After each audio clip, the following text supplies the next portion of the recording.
Pendant que les garçons se faisaient laminer par l'équipe tchèque en stage de préparation au mondial, les hockeyeuses françaises remportaient le titre de championne du monde D1 à Vaujany. Grenoble s'impose ce week-end en foot et en rugby. Victoire à domicile samedi du GF 38 contre Béziers 2-0. Le FCG l'emporte à Angoulême 19-10 et recevra Biarritz pour débuter les playoffs. Et puis 14% des étudiants ne mangeraient aucun fruit et aucun légume chaque jour. Le Crous prouve qu'il est possible de bien manger pour pas cher avec un challenge de cuisine étudiante. Bonsoir à tous, ravi de vous retrouver dans ce JT du lundi 16 avril 2018, toutes les heures à partir de 18h. L'essentiel de l'actualité du Grand Grenoble en moins de 10 minutes. La France, championne du monde, il n'aura manqué que la Norvège à leur tableau de chasse de la semaine. L'équipe de France de hockey féminin a remporté ce week-end à Vaujany sa montée en division élite grâce à un quasi sans faute. Mathias Araez était au bord de la glace. Rien ne pouvait gâcher la fête. Assurées d'être championnes du monde de première division avant le coup d'envoi du dernier match, les Françaises n'ont fait aucun cadeau aux Slovaques. En guise de conclusion d'un mondial réussi à Vaujany, les joueuses de Grégory Tarlé ont asséné un cinglant 7-1 à leurs adversaires du soir. Une déferlante de joie bienvenue avant le sacre officiel. Que dire, mission accomplie, historique. Première fois qu'on va accéder à l'élite. Je suis vraiment fière de cette équipe. Je pense qu'on est vraiment allé chercher mentalement. Je suis vraiment heureuse. Initialement prévue à Strasbourg, la compétition s'est finalement déroulée dans l'Oisans. Une bonne pioche pour le staff tricolore. Vaujany nous réussit puisque l'année dernière, il y a 3 ans, avec les juniors, était monté aussi en élite mondiale. Donc vraiment une bonne place, on va revenir. Bien que moins médiatisées que leurs homologues masculins, les hockeyeuses françaises ont pu compter sur l'appui d'un public indéfectible. Moi, je suis venue exprès toute une semaine. On a été super bien accueillis par la ville de Vaujany. Moi, je suis de Dunkerque. Le public de Vaujany, il est magnifique. Entrer dans l'histoire n'arrive pas tous les jours. Après la célébration viendra le temps des objectifs, déjà dans un coin de la tête du sélectionneur. Voilà, l'équipe de France a jamais été championne du monde de cette division-là. On va accéder à l'élite, donc le timing il est juste parfait. Ouais, moi je suis quelqu'un d'optimiste, donc rendez-vous dans 3 ans à la qualif olympique.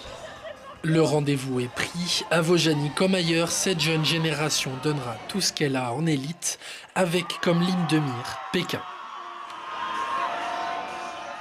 Et l'an prochain, pour les championnats du monde élite qui auront lieu en Finlande, les Françaises se frotteront à des équipes telles que les États-Unis, le Canada ou la Russie. Et ça risque d'être une autre paire de manches. Ce sera finalement Biarritz. Le FCG n'avait besoin que d'un petit point pour se qualifier pour les phases finales du championnat de Pro D2.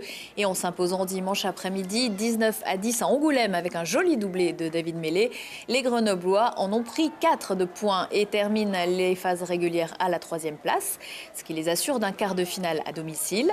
Ils recevront donc Biarritz samedi à 19h au Stade des Alpes et pas comme ils pouvaient le craindre Béziers qui leur a souvent posé plus de problèmes.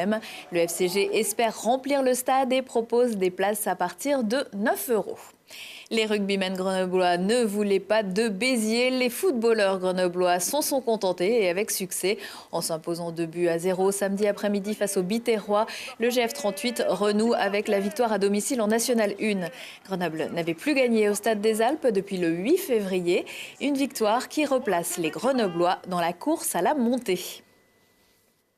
On a fait le dos rond en première, on savait qu'il fallait qu'on construise notre match et à la mi-temps, rentrer à 0-0, c'était un de mes objectifs pour après appuyer sur cette deuxième pour faire des différences. Et j'avais un banc aussi de qualité, c'était prévu qu'il rentre pour faire mal à l'adversaire. Donc voilà, tous les voyants étaient ouverts sur ce match-là et je suis fier de mes joueurs qui ont répondu présent et qui continue de progresser, continue d'avancer.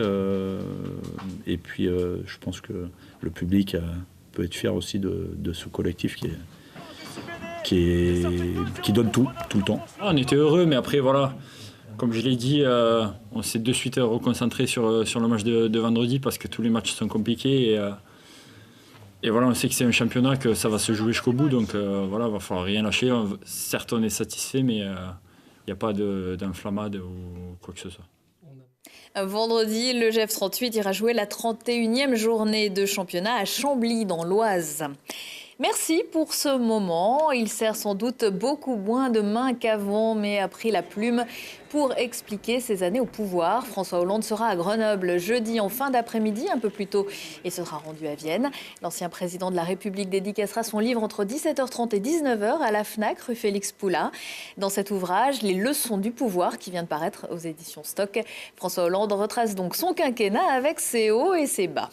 Qui va à la chasse perd sa place. Alors que les vacances universitaires viennent de débuter, l'UGA a procédé ce lundi au déblocage des bâtiments du campus qui étaient bloqués depuis plus d'une semaine par les étudiants opposés à la réforme de l'entrée dans le secondaire. Ces derniers réfléchissent à d'autres actions à la rentrée. Si pour vous, la cuisine étudiante se résume à un paquet de pâtes, une boîte de thon et un tube de concentré de tomates ou de mayo, passez votre chemin. Clin d'œil à d'autres concours culinaires. Le Crous de Grenoble organise depuis quelques années un challenge pour les étudiants fauchés, ça va souvent de pair, mais passionnés de cuisine et inventifs. Lina Badreddine et Lucille Dailly se sont glissées dans la cuisine de la résidence étudiante Place Pasteur à Grenoble.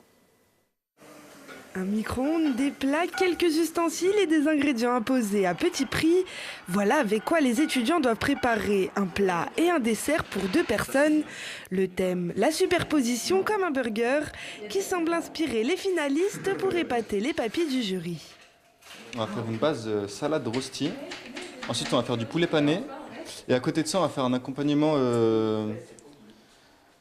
Donc on va faire confire de la tomate, du poivron, des échalotes, tout ça, et on va essayer de le servir assez joliment. On verra.